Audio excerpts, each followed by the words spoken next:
Apakah kamu siap menghadapi kengerian di bawah laut yang dipenuhi hiu-hiu ganas? Karena pada kesempatan kali ini, saya akan mengulas kisah yang penuh ketegangan dengan beberapa plot twist tak terduga yang membuat film ini menarik. Dari eksperimen berbahaya hingga pengejaran tanpa henti di dalam fasilitas bawah laut yang perlahan mulai tenggelam.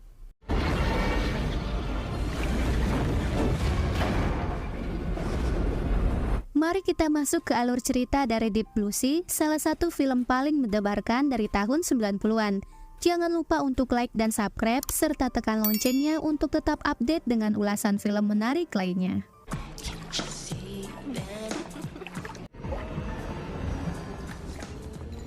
Cerita dimulai dengan sekelompok remaja yang sedang berpesta di tengah laut.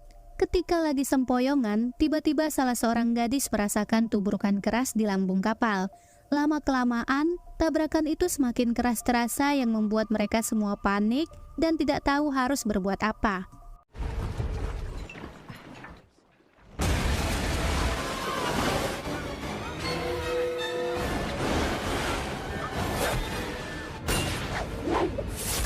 Entah datang dari mana, tapi beruntungnya pawang hiu datang di waktu yang tepat. Dia bernama Carter, salah satu pekerja di fasilitas akuatika. Keesokan harinya, pemimpin akuatika, seorang ahli biologi bernama Dr. Susan, dipanggil pihak korporasi untuk membahas insiden hiu yang menyerang remaja tadi malam. Insiden itu menjadi alasan untuk menghentikan penelitian yang dilakukan Dr. Susan bersama dengan timnya. Dr. Susan tidak menapik, memang terjadi human error yang menyebabkan hiu tersebut bisa kabur. Namun, terlepas dari insiden itu, dia menegaskan eksperimennya sudah hampir berhasil dan dalam waktu 2 hari ini akan membuktikan klaimnya tersebut. Pihak korporasi pun mengutus seorang eksekutif bernama Franklin untuk menjadi pengawas sekaligus memastikan investasinya digunakan dengan bijak, mengingat kekhawatiran mereka terhadap keamanan fasilitas. Rupanya para ilmuwan di akuatika sedang meneliti protein tertentu di jaringan otak hiu yang diduga kuat dapat menjadi obat untuk penderita Alzheimer. Dr. Susan sangat berambisi menemukan obat ini demi menyembuhkan penyakit ibunya dan orang-orang yang menderita penyakit serupa. Tidak lama kemudian, terlihat akuatika yang dulunya pangkalan kapal selam Perang Dunia Kedua, tapi di kemudian hari dirombak menjadi laboratorium bawah laut.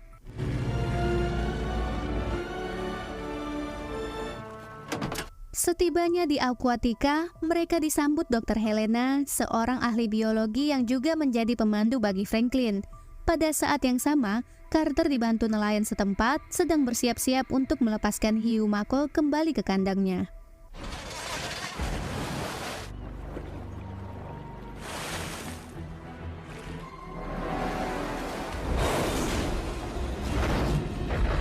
Rupanya Carter hanya mengambil pelat dari mulut hiu dan orang-orang di sana sudah terbiasa melihat keberanian pawang hiu tersebut, kecuali si Franklin yang terlihat menahan napas karena ketakutan. Sejak pertemuan pertama mereka, Franklin tampak tidak menyukai Carter, begitu pula sebaliknya. Carter tidak senang dengan kehadiran orang kaya yang ingin mengawasi pekerjaannya. Nice meeting you. Dr. Helena lanjut menjelaskan tentang laboratorium di mana mereka sedang meneliti 3 ekor hiu mako. Namun 2 diantaranya berukuran relatif kecil karena berkelamin jantan. Sementara ada 1 ekor betina besar yang menjadi fokus utama penelitian mereka. Tidak lama kemudian, peringatan datang dari menara kontrol. Katanya ada badai berjarak 30 mil dari lokasi akuatika. Bertepatan dengan itu, sudah waktunya pergantian shift kerja. Dr. Helena kembali menjelaskan tentang struktur bangunan di akuatika yang terdiri dari 4 lantai. Lantai pertama disebut level permukaan, sementara di bawah laut terdapat level 1, 2, dan 3. Di sisi lain, seorang mekanik bernama Tom yang juga penanggung jawab semua sistem dan peralatan di akuatika mengatakan dia sama sekali tidak menemukan kebocoran di kandang hiu tersebut. Tetapi entah bagaimana hiu itu berhasil kabur tadi malam. Akan tetapi Carter meragukan ucapan Tom dan menduga dia hanya takut disalahkan atas insiden tersebut. Sementara itu, Dr. Susan membuka kembali data eksperimen yang dilakukannya selama bertahun-tahun Namun tiba-tiba Dr. Jim, seorang ahli biologi dan kelautan, datang menghampirinya. Menurut perhitungannya, mereka tidak mungkin dapat mengekstrak protein otak hiu karena diketahui dibutuhkan 4 tahapan eksperimen lagi untuk mengembangkan massa otak hiu tersebut. Namun Dr. Susan tidak punya pilihan lain dan terpaksa mengambil langkah ekstrim atau lab mereka akan segera ditutup. So, what exactly does a Scene kemudian beralih ke Carter yang sedang bersiap untuk menyelam. Tetapi tiba-tiba Franklin datang dan mulai menanyakan fungsinya sebagai pelatih hiu di tempat ini. Rupanya, Franklin juga mengetahui latar belakang Carter yang pernah menjadi kriminal dan dipenjara selama 10 tahun. Secara tidak langsung, Franklin mencurigai Carter sebagai penyebab kaburnya hiu yang kemarin. Namun Carter dengan tenang menjawab semua pertanyaan Franklin dan menegaskan pekerjaannya tidak kalah penting dari pekerjaan yang lainnya. Sementara di level 1, terlihat Chef Juna sedang sibuk membuat kue untuk makan malam. Carter yang kini berada di bawah laut segera menghubungi Tom agar melepaskan hiu putih ke dalam kandang hiu mako. Pada saat itu, Carter menemukan fakta lain yang sangat mengejutkan. Singkat cerita, tiba-tiba Dr. Susan dipanggil orang di menara kontrol. Katanya ada sesuatu yang amat genting. Namun setibanya di permukaan, dia tidak menemukan siapapun. Semua pekerja yang tersisa tiba-tiba menghilang bak di telan lautan. Kira-kira apa yang sedang terjadi?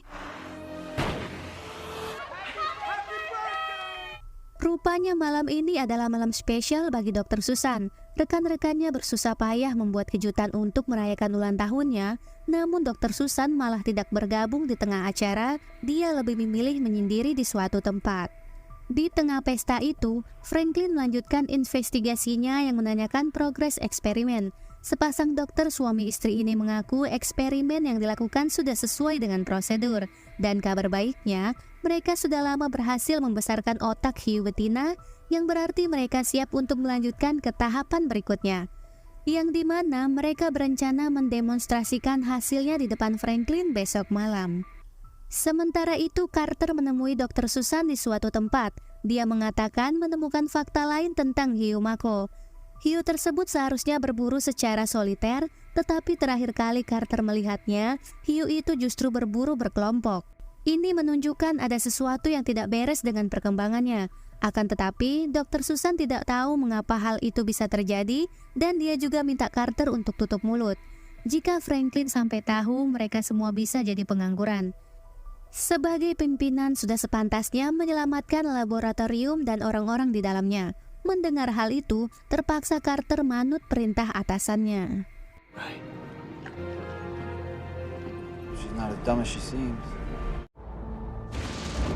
Pada hari berikutnya, BMKG mengeluarkan peringatan tentang badai besar yang segera mendekat ke daratan, dan badai tersebut diperkirakan melewati lokasi Aquatica terlebih dahulu. Sebelum badai benar-benar mendekat, para pekerja segera bergegas ke laboratorium sambil menunggu Carter yang akan menyelam untuk menangkap hiu betina yang besar. Sementara itu, Franklin merasa takjub saat memasuki laboratorium yang terlihat begitu canggih.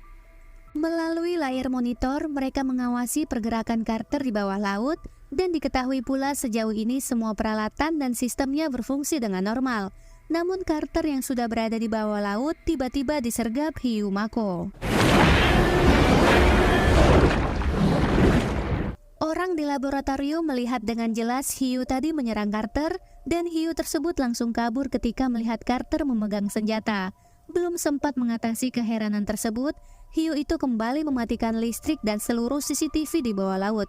Akibatnya, orang di laboratorium menjadi buta total dan kehilangan kontak radio dengan Carter. Sementara itu, Carter malah memutuskan untuk keluar dari sangkar yang aman, dan entah apa alasannya sampai senekat itu. Carter, talk to me, man.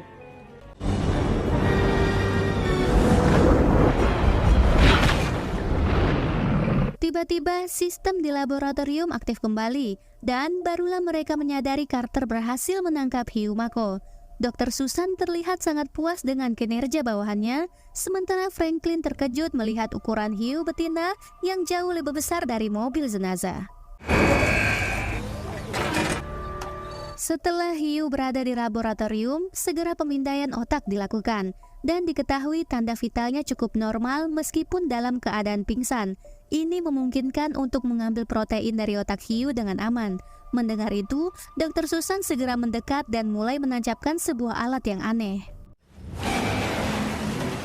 Ternyata Hiu tadi mengigau, sehingga Dr. Susan harus memulai prosedurnya dari awal lagi. Tampak tangannya bergetar saat menyuntikkan jarum besar menembus tengkorak hiu tersebut. Orang-orang di sana mulai menahan nafas karena khawatir hiu-hiu itu tiba-tiba mangap dan menggigit Dr. Susan. Namun alhamdulillahnya, ia berhasil melakukan prosedur tanpa mengalami kendala sedikit pun. Yang lebih menariknya lagi, ketika dilakukan uji coba, ternyata protein hiu benar-benar ampuh mematikan sel-sel penyakit di saraf otak manusia. Reaksi yang terjadi sepersekian detik sudah cukup membuktikan Dr. Susan dan timnya berhasil menemukan sebuah obat. Franklin sangat puas dan tak terbayang saham farmasinya segera melonjak, namun kesenangan itu berbuah petaka.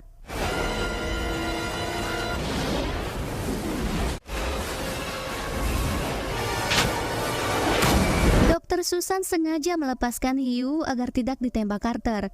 Insiden tadi mengakibatkan tangan cebok Dr. Jim langsung putus. Segera menara kontrol minta bantuan ke darat untuk mengevakuasi korban yang saat ini dalam keadaan kritis akibat kehilangan banyak darah. Namun saat tiba di level permukaan, mereka mendapati badai besar sedang melanda. Badai malam ini sangat kuat dengan ombak di lautan mencapai 30 kaki. Beberapa saat kemudian, tim SAR akhirnya tiba dan segera merapat ke lokasi menggunakan helikopter.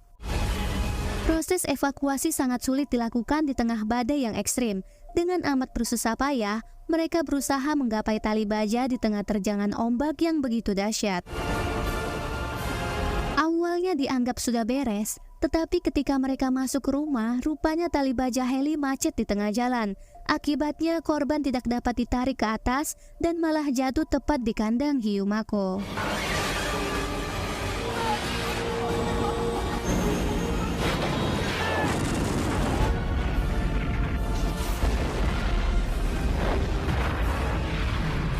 Akibat ledakan besar itu, 3 anggota tim SAR dan seorang penjaga menara kontrol tewas dilalap apuy.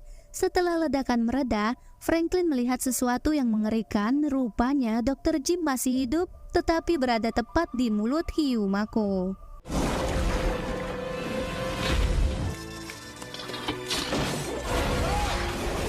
Seketika air asin memenuhi ruangan lab dan beruntung hiunya tidak ikutan masuk.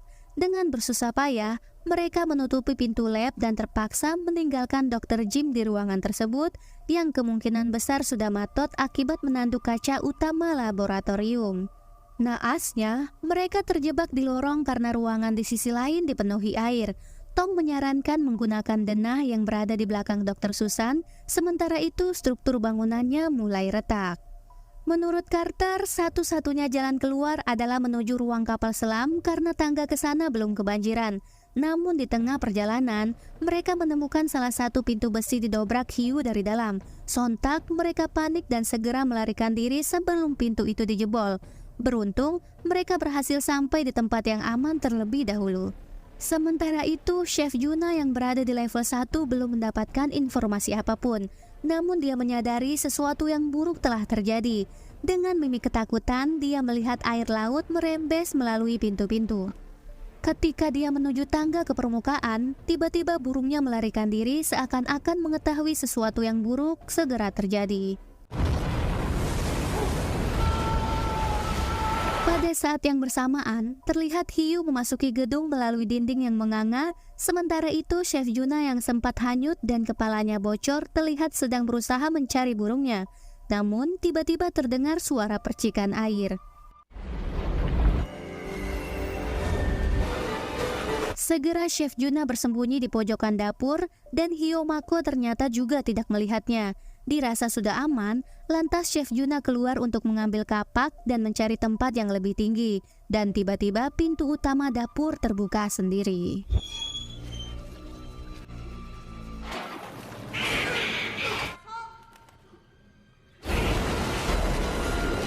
Karena kaget, Chef Juna sempat terjatuh tapi segera masuk ke dalam oven raksasa. Malangnya, hiu itu masih mengejar dan bisa memutar tombol ovennya.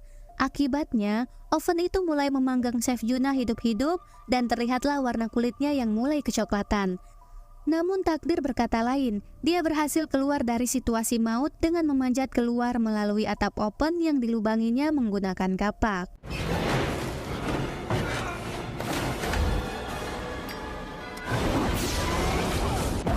Di sisi lain, Franklin mulai menyadari keanehan pada hiu tersebut. Hiu itu tampaknya semakin cerdik dan mampu mengejar kemanapun mereka pergi, yang seakan-akan mengetahui lingkungan fasilitas dengan sangat baik.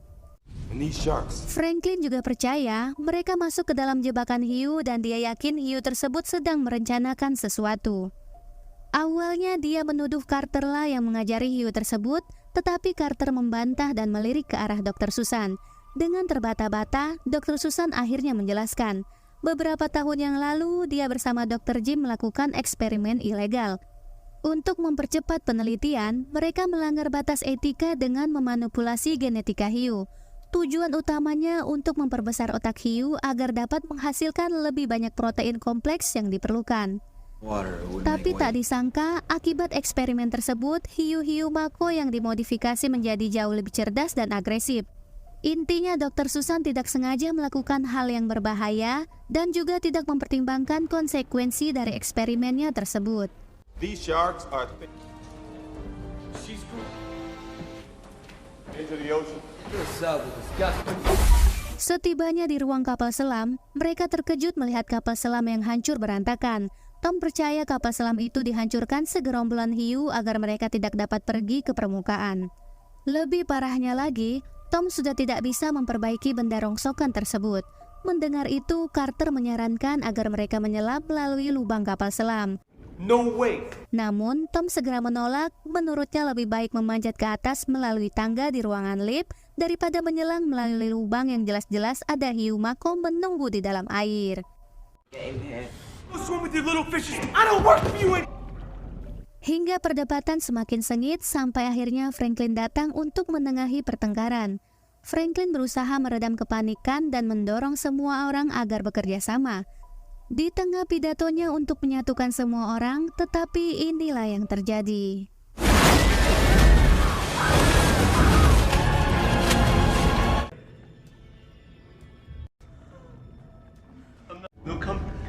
Serangan mendadak tadi langsung menghancurkan moral tim, terutama Tom yang sangat ketakutan hingga pipis di celana. Ternyata hiu itu menggiring mereka untuk sampai di tempat ini.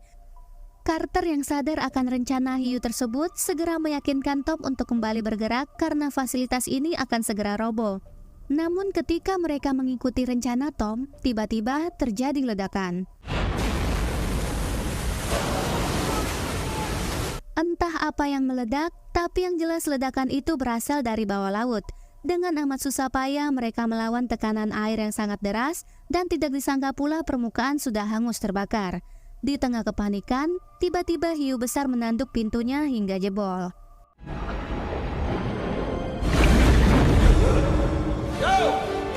Untungnya Carter memiliki solusi. Dia mengarahkan timnya untuk naik ke atas menuju level 1. Sementara dia sendiri turun ke level 2 untuk membuka pintu agar airnya dapat terbagi. Namun, air lautnya malah semakin cepat meninggi.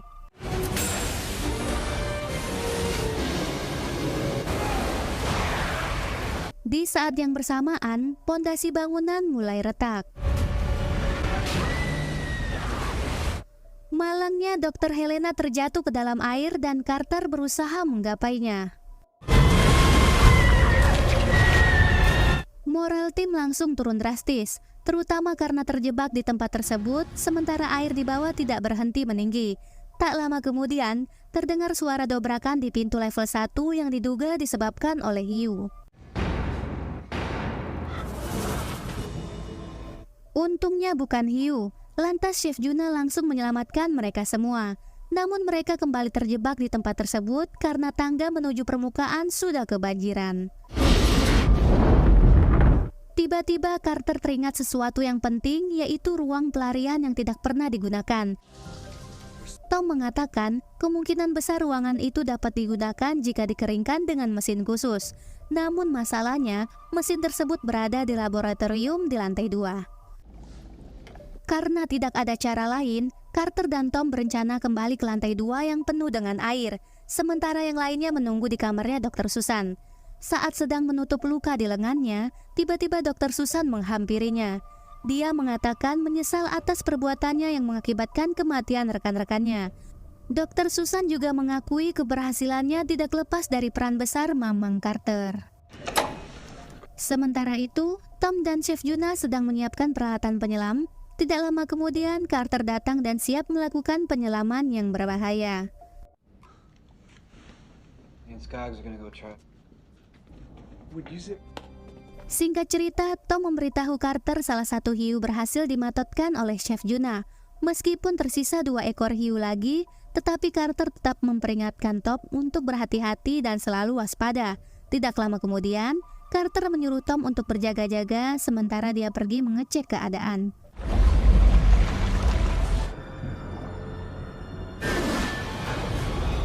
Tom ikutan panik mengira Carter dikejar hiu. Ternyata Carter ketakutan melihat mayat Dr. Jim yang melotot kepadanya. Carter juga menyadari tidak ada hiu di tempat tersebut karena mayat Dr. Jim terlihat masih utuh. Pada akhirnya, dia mengajak Tom untuk menyelam bersama-sama.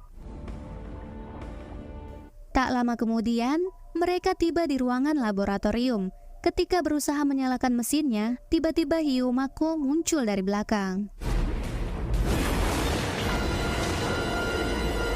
Melihat adanya kesempatan, si Carter langsung kabur.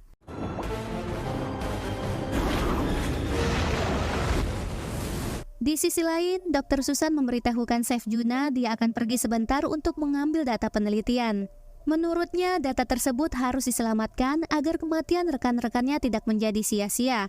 Dirasa ada benarnya, lantas Chef Juna membiarkannya pergi. Setelah Dr. Susan pergi, Chef Juna berinisiatif merekam dirinya sendiri. Dia mencoba memberitahu orang luar tentang apa yang telah terjadi. Chef Juna juga menyadari dia tidak memiliki harapan untuk keluar hidup-hidup. Selain karena teror hiu yang ganas, fasilitas ini juga akan segera tenggelam. Sehingga dia memutuskan untuk menghanyutkan rekaman tersebut, berharap seseorang akan menemukannya. Namun tidak disangka, dia malah bertemu dengan Carter. Melihat Carter yang nongol sendirian, dia segera paham Tom sahabatnya sudah berpindah ke alam barzah. Where's Susan?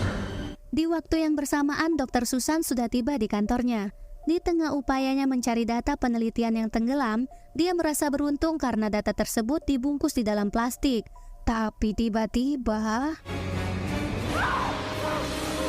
rupanya manekin hiu, tapi yang asli tiba-tiba muncul. Sontak Dr. Susan langsung kabur, tapi ketika berusaha menuju ke tempat yang lebih tinggi, data penelitiannya malah terjatuh ke dalam air. Dr. Susan yang berpikir cepat segera memanfaatkan listrik sambil melepaskan baju renang karet untuk dijadikan alas kaki.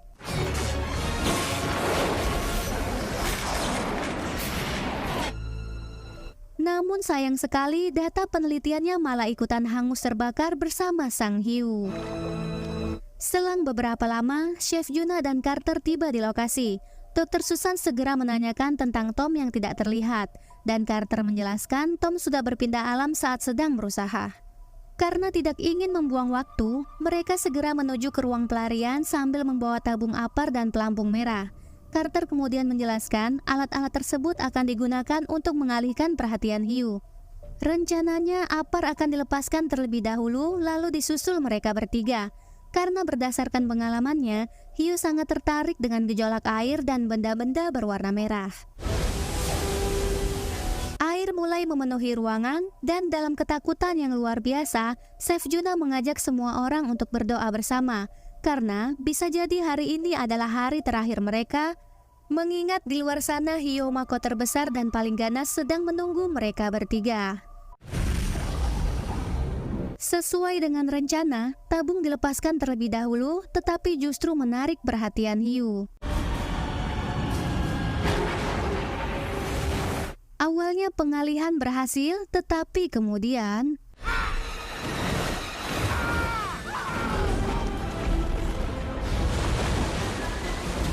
Chef Juna berhasil membutakan mata hiu sehingga hiu tersebut langsung kabur. Segera Carter memanfaatkan kesempatan itu untuk menyelamatkan Chef Juna. Rupanya Chef Juna terluka parah akibat gigitan hiu yang sangat dalam. Selain itu, ia juga banyak kehilangan darah. Dan jika dibiarkan berlarut-larut, hal ini bisa merenggut nyawanya. Tidak lama kemudian, Chef Juna pun mulai pingsan. Dr. Susan mulai membuka percakapan, katanya semua yang dilakukan di tempat ini adalah sebuah kesalahan, yang karena ambisinya terlalu besar sehingga menyebabkan banyak kehancuran dan kematian rekan-rekannya. Di momen itu, Carter juga baru menyadari hiu besar yang sudah dimodifikasi secara genetik ternyata memanfaatkan dan mengiring mereka untuk menghancurkan fasilitas ini, yang tujuan sebenarnya adalah ingin bebas di alam liar. About freedom. Menyadari hal itu, Dr. Susan mengajak Carter untuk menghentikan hiunya segera sebelum semuanya terlambat. Tanpa membuang banyak waktu, Carter langsung mencari harpun handalannya. Dia juga memodifnya dengan campuran bubuk mesiu dan cara kerjanya pun mirip dengan bom dinamit, yang mana Dr. Susan ditugaskan menghubungkan kabelnya ke aki mobil. Akan tetapi jarak hiu itu di luar jangkauan sehingga Carter tidak yakin akan mengenai target.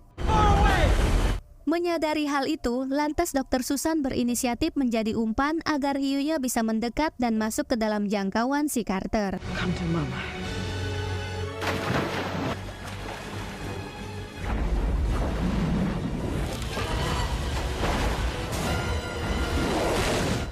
Tak disangka, rencananya malah kebablasan. Carter yang sempat terjun ke air sekarang menjadi incaran hiu.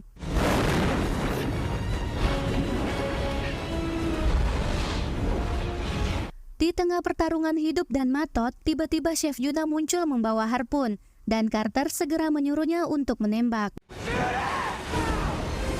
Malang sekali, pahanya tertembak dan tertancap mata harpun, tetapi ia tidak segan untuk segera diledakkan.